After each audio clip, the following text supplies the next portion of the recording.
Hello everybody, welcome back to Let's Play 9 Hours, 9 Persons, 9 Doors. Last time, well, Snake went missing, so we tried to search for him. Didn't really find much, aside from 3 new doors to go through. Though when we first got to the doors, the little electronical stuff inside them all were missing. Or the key card readers beside them were all missing. So, yeah. When we were searching for Snake, we came back and all the electronic parts were back, thus making the doors functional. Mysteries are afoot. Also, I have not received any comments voting as of this recording. No comments voting on which door to go through. So, hey, 7's my lucky number. I think I'm gonna go with door 7. Okay, 7 it is. Oh yeah, we also realized that based on how everything is, what's the word I'm looking for here, shaped to pan out, there's no way all of us can escape off the ship. There's going to need to be sacrifices. Because, yeah, you need a digital root of 9 to get through the final door, wherever it may be. But there's only 8 of us here. Oh no. Oh no, indeed. But yeah, okay, 7 it is. Yeah. Alright then, that means June's got to go through 8. What? Why? What? Santa grimaced and muttered angrily to himself, but finally began to explain. If the 6 of us are going to keep going without leaving anyone behind, there are only 3 ways we can do it. Plan A. Go through 7 with 3, 5, 8, and go through 8 with 4, 6, 7. Plan B. Go through 7 with 4, 5, 7, and go through 8 with 3, 6, 8. Plan C. Go through 7 with 3, 6, 7, and go through 8 with 4, 5, 8. And that's it. Those are our only options. In other words, 3 and 4 and 7 and 8 can never go through the same doors. Get it now? As Santa finished, June looked over at Junpei, tears welling up at the corners of her eyes. Oh no. You're saying we aren't going to see each other again for a long time? Junpei felt just as June did. He wanted to be at her side through whatever trials they were preparing to face. But he knew if they were to survive, he had to swallow his feelings. In order for the 6 of them to move forward, he and June had to be separated. He looked at June. He was scared to lose her, but he swallowed, steeled his resolve, and did his best to smile. Hey, come on, you're making it sound like we're never going to see each other again. We got to split up, but only for a while. This is just like when we went into the 4 and 5 doors, remember? We got split up then too, but we all met back up. I bet 7 and 8 are just like that. You mean they're connected somewhere? Yeah. Probably. Probably. She didn't sound very hopeful. It was 7 that interjected. I'm sure they're going to connect somewhere. Why? What makes you think so? If they don't connect, neither team can get through door 9. In other words, the game would end right here. Zero's been on top of his shit so far. I don't think he'd blow it now. I'm damn sure that son of a bitch wants to have his fun as long as possible. He's not going to end this game until we get through the 9 door. June said nothing. The tears were gone, but her eyes were still sad as they looked at Junpei. He met them, and with what reassurance he could manage, laid his hand gently on her shoulder. Everything's going to be fine. We're going to see each other again. I promise. June bit her lip and gave him an almost imperceptible nod. Yes. Promise. Her voice was barely above a whisper. Santa's voice shattered at the moment. Yawn, you guys are done, right? He stretched and continued. Anyway, that's pretty much it. Clover and I will both go into separate groups. Figure I'll take 8 and Clover can take 7. Any problems with that, Clover? Clover looked away and was silent for a moment. Whatever. It's more of a dismissal than an agreement, but Santa didn't seem to care. Alright, we're ready to go then. Let's move. At Santa's command, the group split and headed for their respective doors. Clover, 7, and Junpei walked toward door 7. Santa, Lotus, and June headed for door 8. For a long moment, they stood in front of the door. 7 took a deep breath. You guys ready? Yeah. Yes. Okay, let's go.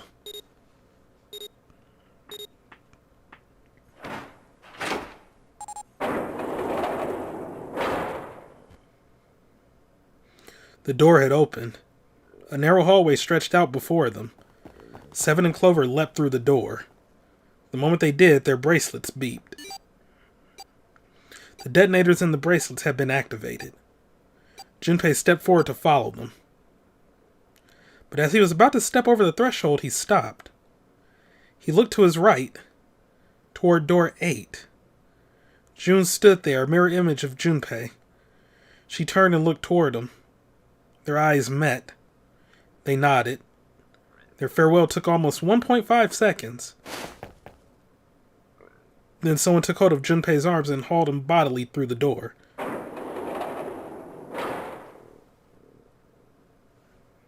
He heard the sound of the numbered door slam shut behind him. His bracelet gave a cold electronic beep. Only 81 seconds left. No time to waste, guys. Let's get moving.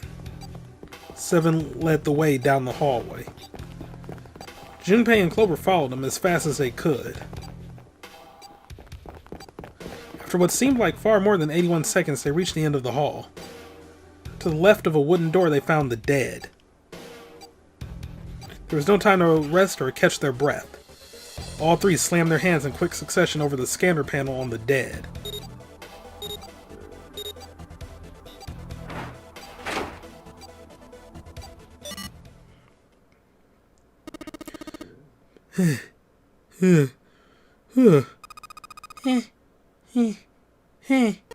Oh my freaking god. Yeah, we get it, they're tired.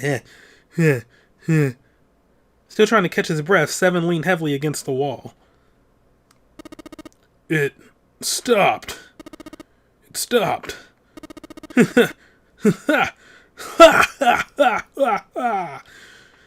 His smile seemed forced and a little crooked. This is the second time we've gone through one of those numbered doors, but you never really get used to it. He stood up straight, no longer out of breath, and wiped some of the sweat from his head and neck. Clover smirked at him. I would have thought a guy your size would have bigger balls than that. What? What the hell did you just say? Say it again. I dare you. You have no... You little... You want to die? I like to see you try. You fucking brat. Alright, let's go. Squaring up with a child who's like a third of your size. Hey, calm down, guys. This isn't the time for, this. It's not going to do us any good. Gosh. Junpei sighed. Sometimes he wondered if the doors and the puzzles were really the greatest challenge they faced. Wait here for a minute, alright? Wait a minute, checking something, because I kind of forgot. Okay. Yep, we're good. Alright. I'm gonna go see if there are any other doors. They didn't respond, but Junpei wasn't in the mood for a conversation anyway. First, he examined the inner part of the numbered door. It was, of course, shut tight. On the left was a single short hallway that terminated almost immediately at a thick iron wall. Junpei doubted the wall could be moved. At last he gave up and returned to 7, who was tapping lightly on the wooden door. This door is the only option we've got, right? Yeah, looks like it. There was a metal plaque bolted above the door. It read, Operating Room. If it was to be believed, the room on the other side of the door was an operating room. Something about it made Junpei feel nervous. Well, there's no point to standing around. Might as well go in and see what's waiting for us. Seven grabbed the brass knob and slowly opened the door. The creak of the hinge sounded like the groan of an old woman. What creaky hinges do you be hearing, Junpei? A chill snaked its way down Junpei's spine. Quickly he gathered what courage he could and took the first step into the room. Seven followed, with Clover right behind him. Part of the room just past the door was obscured by a screen. Clover's curiosity got the better of her, and she darted past Junpei to peer around the screen. Yeah! Her scream nearly blew out Junpei's eardrums. He and Seven ran toward Clover to see what had frightened her. They rounded the screen, and the cause of her outburst was immediately clear. What the hell is this? Is this a corpse? It was something that looked kind of like a human, laying across some sort of bed. No, not a bed. An operating table. Ooh, spooky. The table sat on a rusty steel lift, and a cluster of bright operating lights shone down on it from the ceiling. Slowly they approached. As they got closer to the body, it became clear it wasn't a body at all. What the hell? It's just a huge doll or something. A doll? Clover did not look terribly comforted.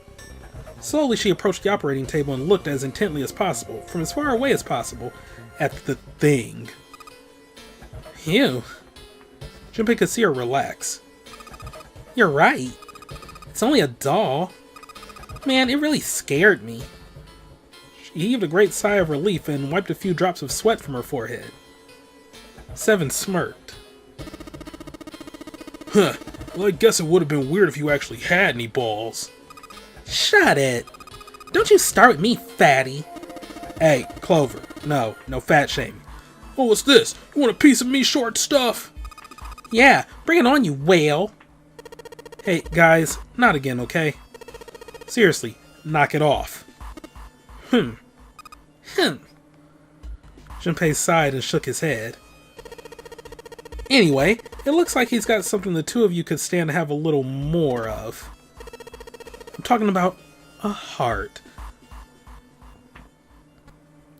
You could just tell he was, like, feeling himself on that one, like, yeah, I said some deep shit right there, yeah, pat myself on the back. Oh my god.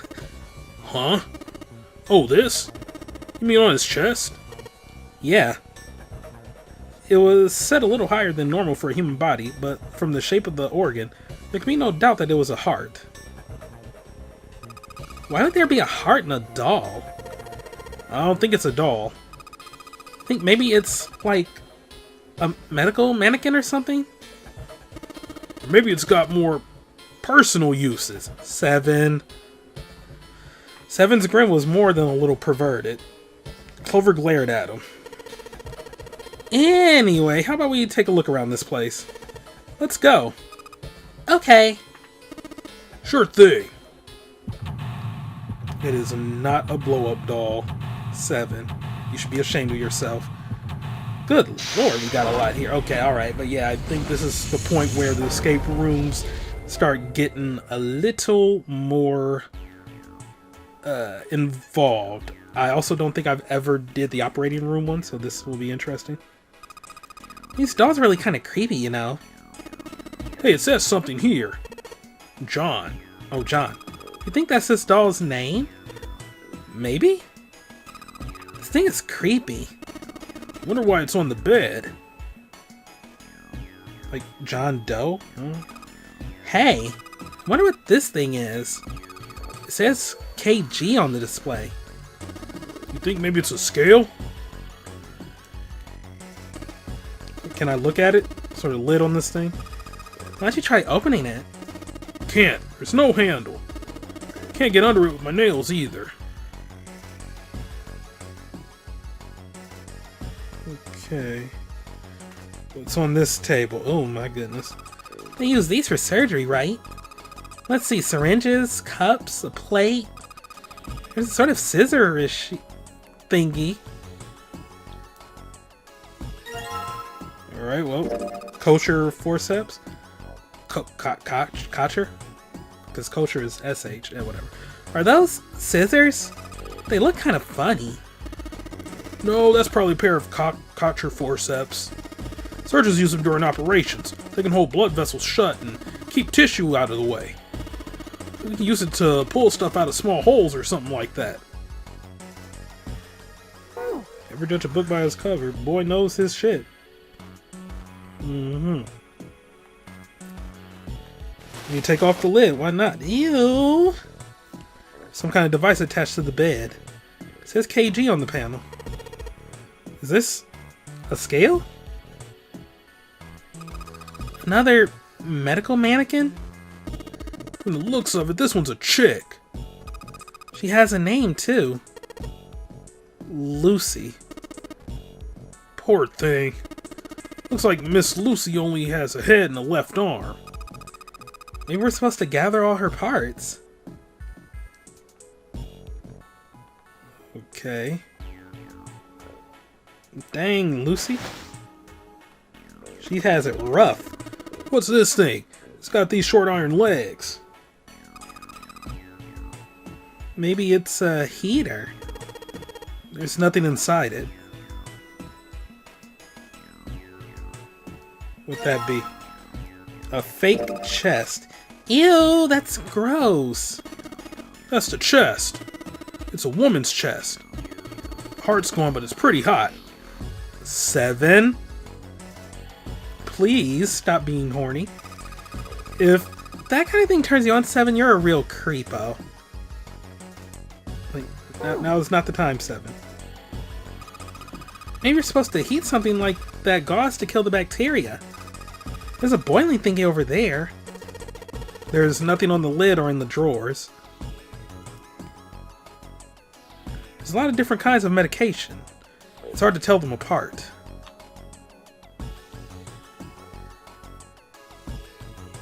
Ooh. It's locked. We can probably find the key if we just look some more. Let's look somewhere else.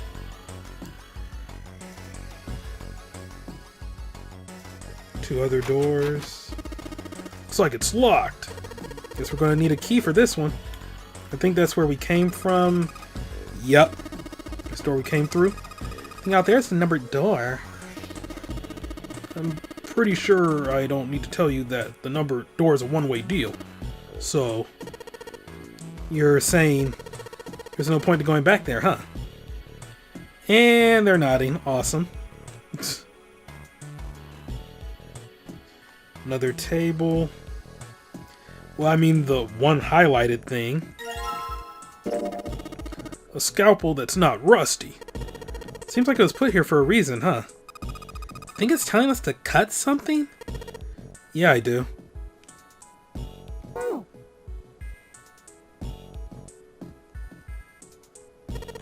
A medical mannequin with its guts showing.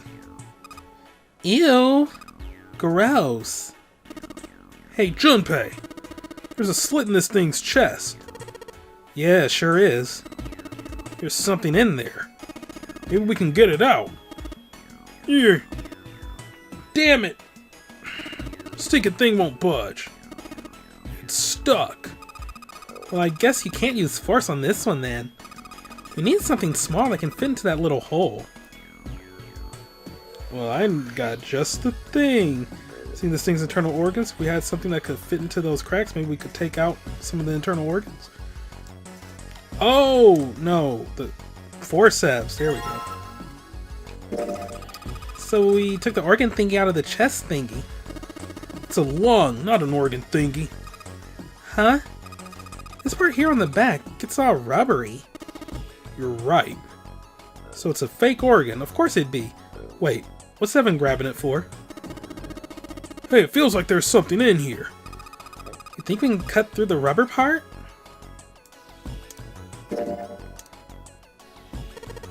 Let's try cutting this organ with the scalpel. Ooh. There's a key in the organ. Found a key in an internal organ. Okay.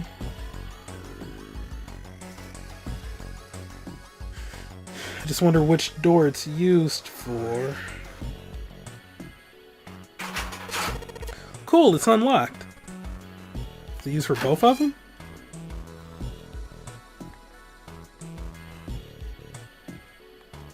Okay, yeah, it looks like they lead to the same place. Ooh. See if... Huh? A piece of paper. What's this? Is this some kind of medical record? New material has been added to the file screen.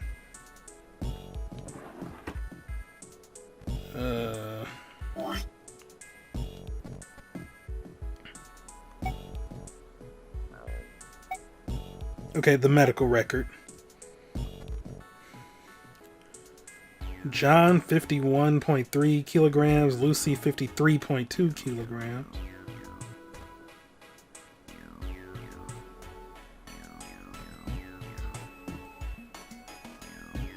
Oh no, I need to get the right parts so that Lucy will be the right weight. Right? Let me see. 6 plus 2 is 8. No, that's clearly not enough.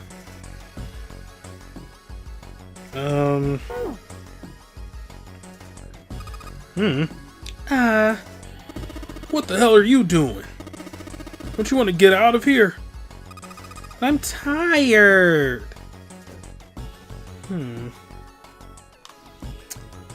Tired indeed. What's all this? 4 different lights, each one a different color. White, red, blue, and purple. Does this thing react to something and then the lights light up? Found a beaker.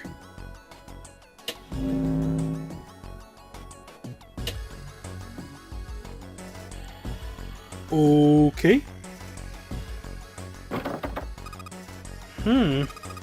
It won't open. Looks like it's locked. It's a red plate on it. Do you think that means something?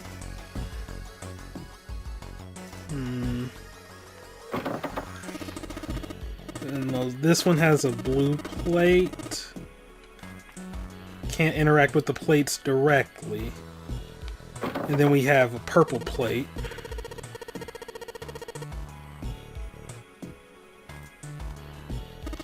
A sink.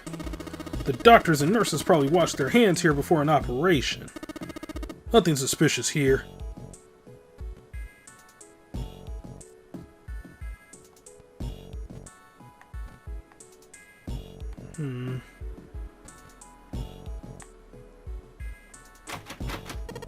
It's locked. Won't even budge. You think this is the exit? What's this? A light switch. Doesn't seem to be working.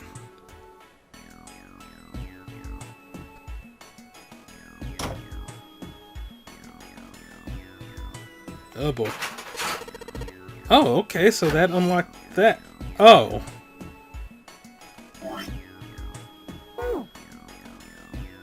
Oh, we got some stuff in here. There's a note on top of the table. Iron equals 1, salt equals 2, water equals 3. Carbon dioxide equals... Ah, frick. Shit, I forgot my, Orgo. Organic chemistry here. I know carbon dioxide, CO2, ammonia.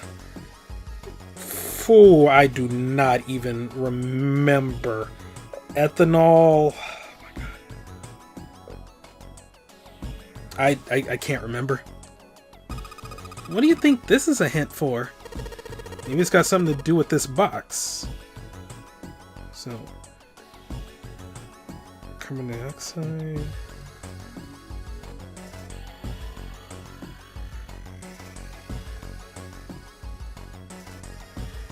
But no, there's no carbon listed there. It's just iron, salt, and water. Water is H2O. Salt is NaCl. Like sodium chloride. Iron is just Fe.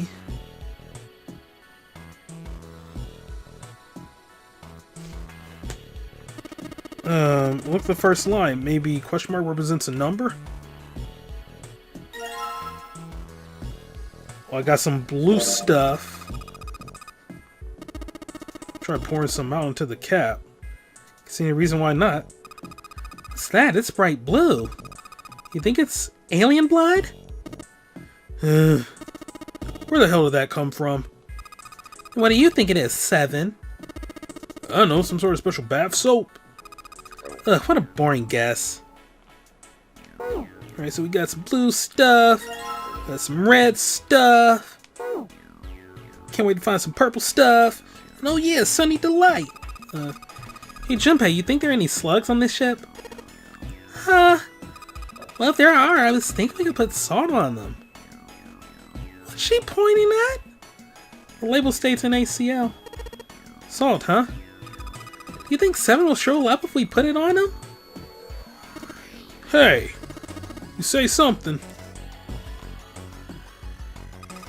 Okay, there's a bottle of iron powder on the shelf. How do you know it's iron? The label says Fe. Fe stands for iron, right? Ooh, good stuff. Let's go for a drink. What are you talking about? I'm talking about that bottle.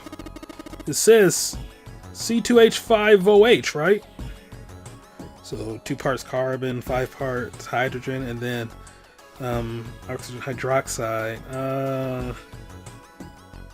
That's ethanol. Yep. Oh, look at your boy. It's ethanol. That's right. It's also known as ethyl alcohol. It's pretty much what booze is made of.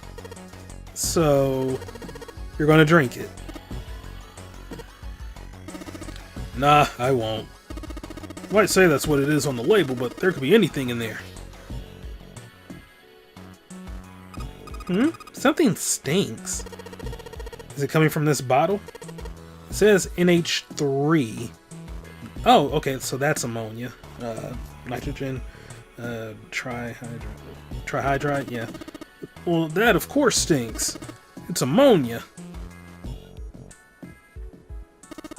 Hey, Junpei, there's dihydrogen monoxide on the shelf. Why don't you just say water? What's this? Looks like a can with a spray nozzle. It says CO2, carbon dioxide. Ooh. So it's a can filled with carbon dioxide. Huh. Nope. No, get on the table itself, damn it. Okay.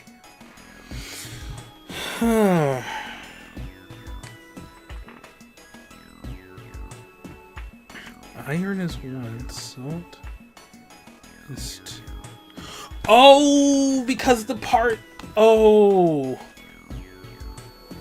Because of what makes them. The iron is just Fe, salt is 2 elements. The water is technically 3 because dihydrogen monoxide. Carbon dioxide, CO2, so that's also 3. Ammonia, NH3 is 4. Shit, how much was on the ethanol?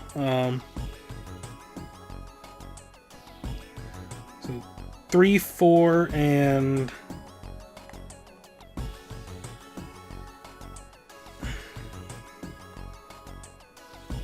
and 2, 7, 8, 9. 3, 4, 9. Box is locked. It's like you have to enter a passcode on the keypad to open it. Only enter 3 numbers. E is for enter and C is clear. If you input the number, press E. If you mess up, press C. Let's give it a shot.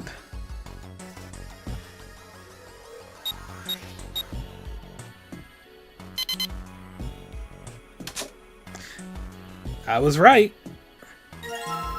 A fake heart. This thing is super creepy. This ain't good for the heart. Boo. And a fake right arm. It's your right arm at the body. It's kind of creepy. Okay. You think we should go back? Yeah, I think that's probably best. Clover nodded and left. Junpei was about to follow her when he realized that Seven wasn't following suit. Hey Seven, what's up? Oh, well... He looked up at Junpei distractedly and then back down at the brown bottle he had cupped in his large hands. What's that? In response, Seven tossed the bottle gently to Junpei. He caught it and twisted it around to read the label. Ethylene diamine tartrate? EDT. It's tartaric ethylene diamine. What kind of medicine is that? It's not medicine.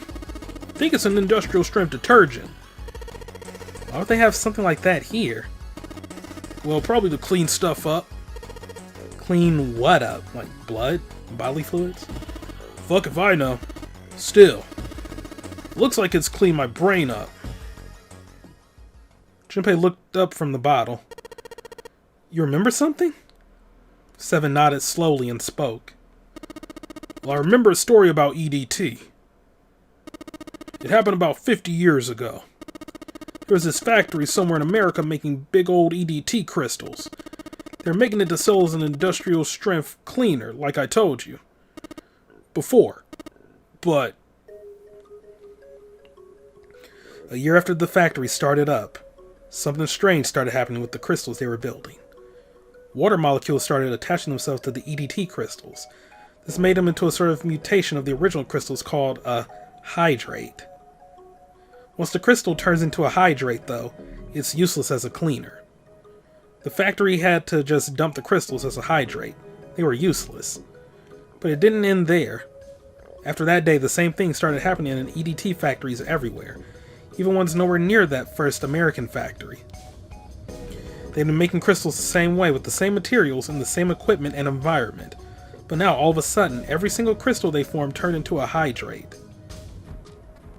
In fact, ever since that day, no factory anywhere has been able to make a pure EDT crystal. Even in EDT research done years before, they'd never gotten a hydrate.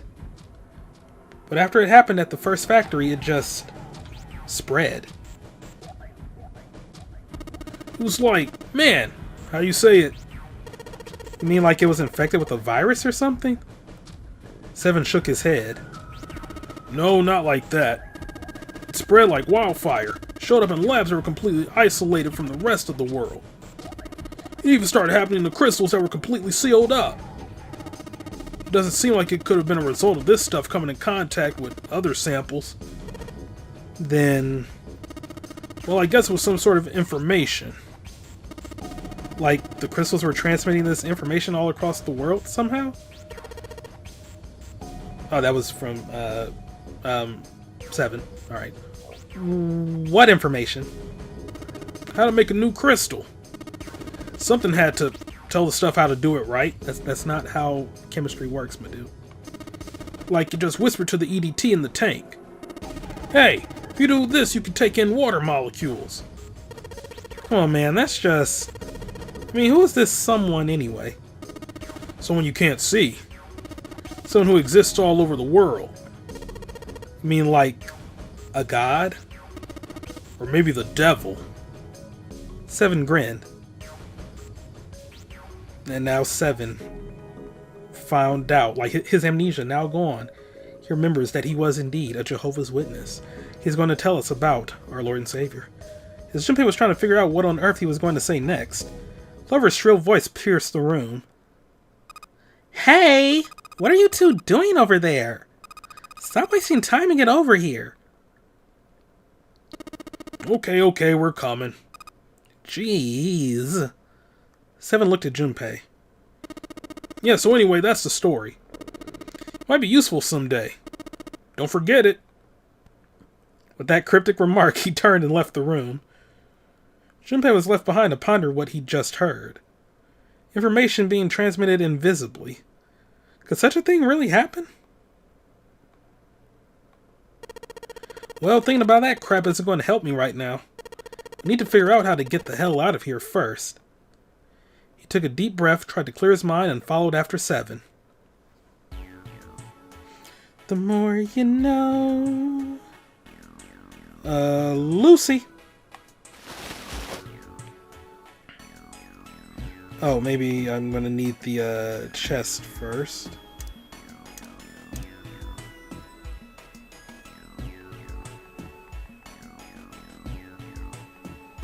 This bed doesn't look very comfortable. Oh, okay. Put the chest... So I need all the parts first? Also, I don't have any purple stuff.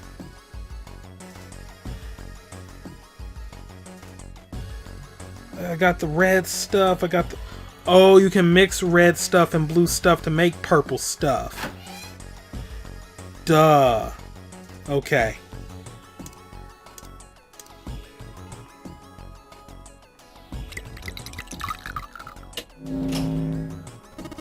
Well, that opened the blue thing.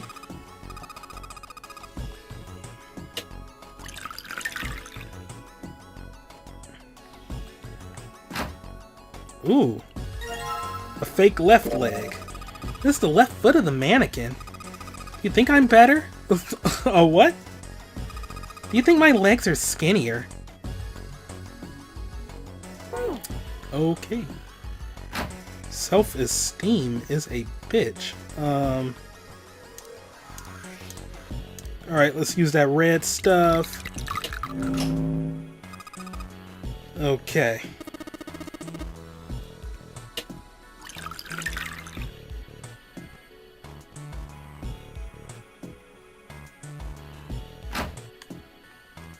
Lock her with a red... No, no, no. Get the fake right leg. The right foot of the medical mannequin. I guess it's a woman's foot, but damn. Doesn't look hot at all. Have you got a thing for feet, Seven? No. That's crazy. You're sure acting kind of shady. To each their own. You know, if somebody likes feet, let them like feet. No big deal. Okay. And then... I passed through that. Alright, gonna get some blue stuff, get some red stuff, we just made some purple stuff. Oh yeah. Give me that purple stuff. I get it. Combine the red liquid and the blue liquid to make a purple one. Good job, Junpei. The purple light came on and I heard it unlock. Sure, it's unlocked. The locker with the purple plate has got to be unlocked. Alright, let's see what happened. Alright, let's see what that purple stuff got us. Oh. A fake stomach. And this is a really big nose. That's no nose. It's a stomach. Oh. A stomach. Wait, so do I just start combining everything then? Like... Okay, well...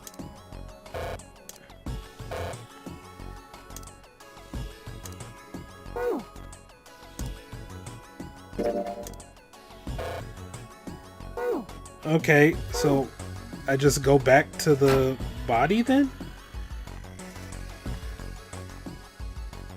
Okay.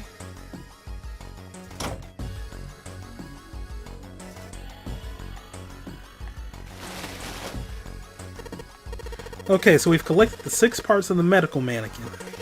So the ones we've got must be for Lucy, right? Yeah. Seems like it. Well, I say we give Lucy her parts back. Any objections? Nope. Agreed. Alright, let's get started. Combine! You didn't need to do all that, my dude. There you go, Lucy. Hey! Nothing happened. That's odd. Maybe it's the wrong weight. Weight? Yeah, well, you know how there's a scale on the side of the bed? Maybe we need to get the scale to a specific number. How are we going to do that? I think we're supposed to swap her body parts with John's. Oh. Let's give it a shot. Operating instructions. The screen below displays 2 medical mannequins. You can switch their body parts by touching the part you want to switch out, and then the part you want to switch in.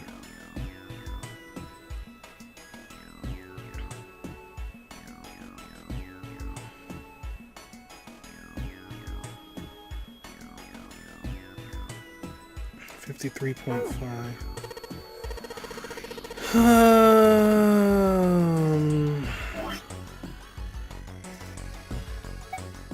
Good Lord.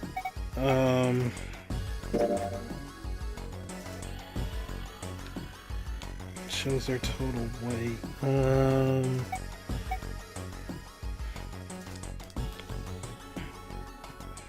So John in total is going to be 51.3. Lucy's going to be 53.2.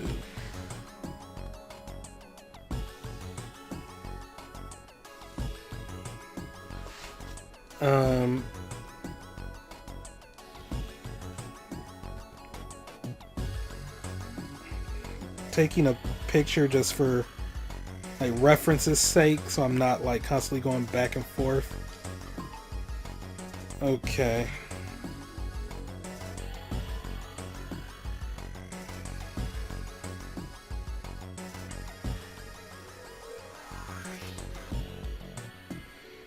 Okay. Oop. My new phone is too dang big. Alright.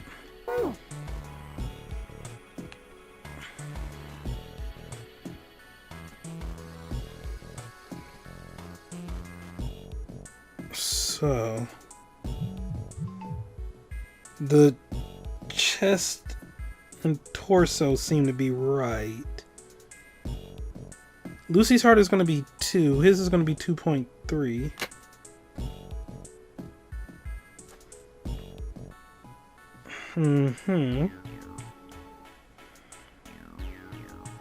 We're definitely not switching the heads.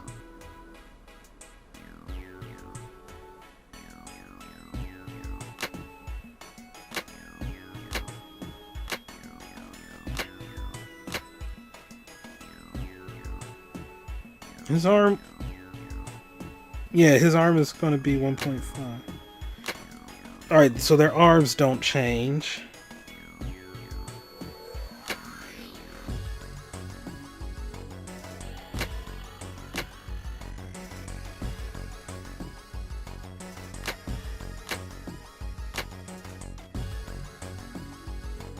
I guess you do change all the body parts.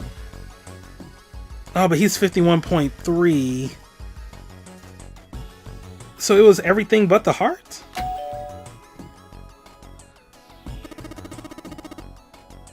That was weird.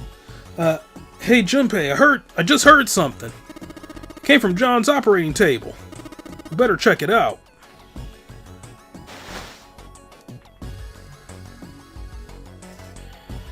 I mean, part of me feels like I kind of brute forced that, but I mean, I guess at the end of the day, it makes sense. He was supposed to be heavier by like, or she was supposed to be heavier by 2 whole kilograms. So it means ultimately you would have to change over every body part except the hearts. Huh. An operating table. You think old operating tables look like this? I have no idea. Do I look on John or okay? Hey Junpei, look at the scale. Huh? The lid on the scale. Hey, it opened. Oh, I get it. It must have opened because we matched John's weight to what's on the chart. Jupiter key. There's a mark engraved on this key. I think it's the Jupiter symbol.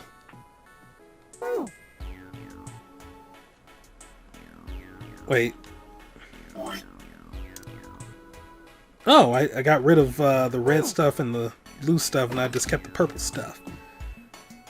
Yeah, we're gonna be the most popular boy at school now.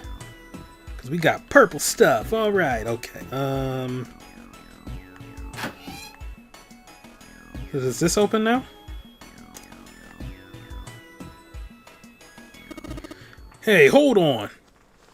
Junpei stopped, about to put the key into the doorknob. What's up? Where's Clover? Huh?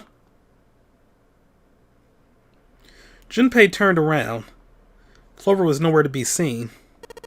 God damn it, where the hell did she go? Alright, okay, just hold on a minute. I'll go get her. Sure thing. Junpei left Seven at the door and headed back to the operating room. He found her standing next to the operating table. She was staring at the mannequin. Hey, Clover, what's wrong?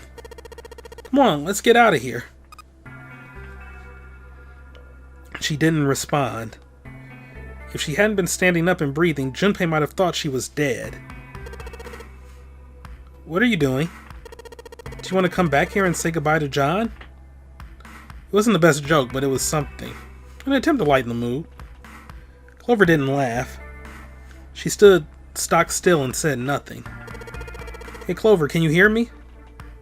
Perhaps it was something he'd said, or perhaps it was something else. Suddenly her mouth opened and she whispered in a dry, dead voice.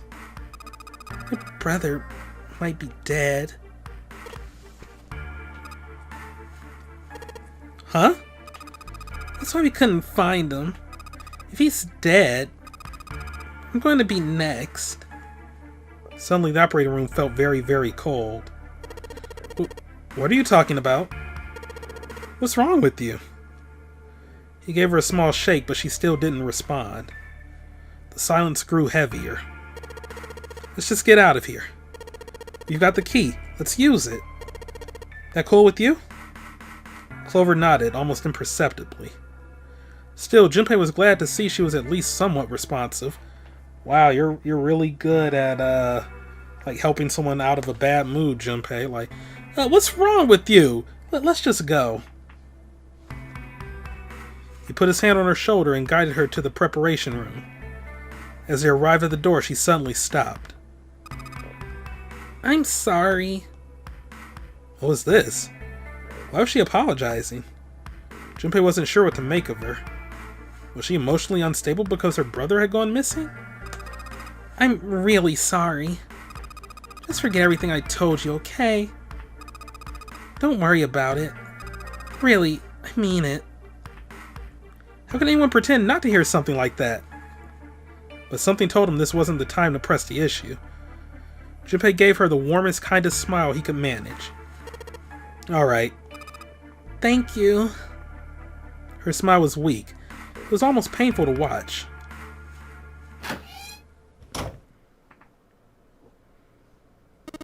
Damn. What the hell took you guys so long? Seven looked up as they walked into the room, clearly irritated. You playing doctor in there or something? Seven. Stop being a perv. Maybe. Jealous. Seven avoided answering the question, as he should.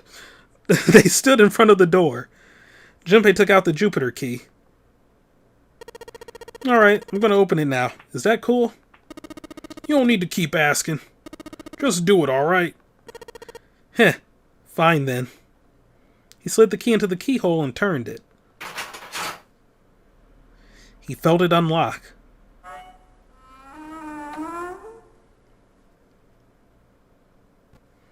The door opened with a soft, melancholy creak. Beyond it lay a simple white hallway. There was no fanfare or confetti. Obviously, there was no one there to applaud them. They simply walked through the door. That was it. Alright, let's get going. Hey man, what's up with you? You're so serious, you know. Can't you sound more happy? You know, get a little excited. Not really. Junpei turned away from Seven and took his first step down the simple white hallway. My brother might be dead. I'm going to be next. Clover had told him only a few minutes before that her brother was probably dead and she was likely to follow him. How could he pretend to be happy after hearing something like that?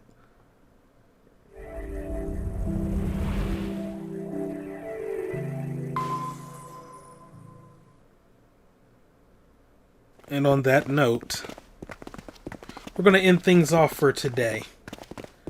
Next time, the aftermath of escaping out of the operating room. Thank you all for watching. Have a great day.